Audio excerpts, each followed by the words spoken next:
Ladies and gentlemen, this is part 2 of the September 8th edition of the John Sunlight Show. And for those of you who don't know, that cat that you just saw in the last part of the John Sunlight Show is Ninja, the official cat for the nation of Kalinga. On to state news. In one of the most retarded rulings that I have ever heard, and that's saying something, the leaders of San Francisco have labeled the NRA a terrorist group. That's right. The people who allow homeless people to shit and piss wherever they want. The people who allow drugs and drug addicts to run rampant. The people who allow diseases to spread across the city have designated the National Rifle Association as a terrorist organization. Now, I don't even own a gun, but I support the NRA and what they do. I guess by their logic that would make me a terrorist too? Actually, the true terrorists are the leaders of San Francisco. These people are the ones who have allowed the city of San Francisco to fall apart. The people who agree with this insanity are the ones who are trying to destroy our country financially. I know that it's pointless to hope that the retarded people who live in San Francisco will vote these criminals out of office. So the only thing I can do is recommend that the actual intelligent people who live in there and are smart enough to move away before they are ruined forever. Also, fuck the state and their law against fur trappings. I'll trap fur whenever I want to. On to This Week in U.S. History. On September 1st, 1939, Germany invaded Poland, starting World War II. On September 1st, 1875, Edgar Rice Burroughs was born, the creator and writer of Tarzan and John Carter, Warlord of Mars. Also, on September 2nd, 1945, was the official end of World War II, after Japan surrendered after getting nuked twice. Also on September 2nd, 1789, the first was when the United States Treasury Department was founded, first led by Alexander Hamilton. On September 2nd, 1946, comic book writer and artist Walt Simonson was born, who worked on great heroes such as Thor, the Metal Man, and others. On September 3rd, 1783, was the end of the Revolutionary War.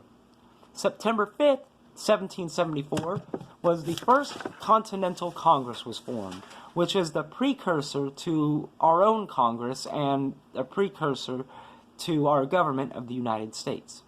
On September 6th, 1901, William McKinley was assassinated, one of only 4 presidents to be assassinated in office. On to national news.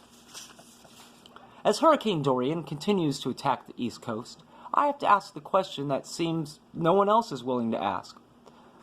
Why the hell do these people still live in these places? I mean, you live in a place that is hit almost every year by a hurricane. You know that it's coming, so it's not like a surprise like an earthquake is. And yet, when it hits and destroys your house, you complain. How about this? Move away from the hurricanes. Now, I know that not everybody can move, especially the people who live in Puerto Rico and the Bahamas. The majority of them are poor. What these people need to do is blame their parents for giving birth to them in such a shithole country. On a side note, I have heard the false rumor about President Trump wanting to nuke hurricanes. I know that it wouldn't work the way we would want it to, but I do think that it would be awesome to see what would happen. If nothing else, maybe the winds would push the fallout to our enemies, so we wouldn't have to worry about them anymore. On to my random thought. That retarded Jussie Smollett is in the news again. This time, the police are attempting to sue him for the cost of investigating the false hate crime reports that he made. For those of you who don't know, Jussie Smollett hired 2 people to hang him and speak anti-gay and anti-black slurs at him so that he can make Trump supporters look bad. Now, why this subhuman isn't in prison is beyond me. The number of man-hours lost, the tax dollars wasted, the good people's names this bastard ruined is beyond reproach. Now, this moron is attempting to have his case thrown out of court because he claims he didn't expect the police to work that hard on his case. Let me get this straight. You hire people to attack you. You go to the news media and the police bad-mouthing Trump supporters, and you don't expect the police to do their jobs? Are you on drugs? Did you think that just because you're a C-list actor that you would get away with your lies? It's bad enough that we have as much violence in the United States as we do without your attempting to add to it. Hopefully, we will actually have a judge who isn't corrupt, and you will be punished for the fullest extent of the law. This is it for part 2 of the September 8th, 2019 edition of the John Sunlight Show. Tune in to part 3 coming up next.